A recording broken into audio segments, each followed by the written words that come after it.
لو بتطلعي من ورا الرنجة بشوية بطارخ مش عارفة تعملي بيهم ايه، تعالي مع بعض نعمل سلطة كافيار بطريقة المطاعم، هيطلع معاكي كريمي وحارش. جبت البطارخ وهرستها بالشوكة عشان نحافظ على التخريزة اللي فيها.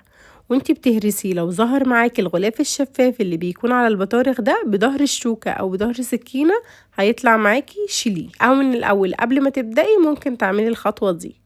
بعد ما هرستها على حسب الكمية اللي معايا نزلت عليها بمعلقة ونص من الطحينة الخام، هنزل عليهم كمان بفصين من الثوم المفروم وعصير رز ليمونة وكمان حوالي معلقة من الخل، وهضيف عليهم التوابل وهي شطة وكمون فقط. هنزل عليهم بعد كده بالزيت سرسوب مع التقليب، والحركة دي هي اللي هتظبط معاكي القوام وكمان تخلي اللون يفتح. وبس كده بقى جاهز معاكي أحلى سلطة كافيار، تتقدم عليها شوية شطة وفلفل أخضر وجنبها شوية عيش محمص، وبالهنا والشفا.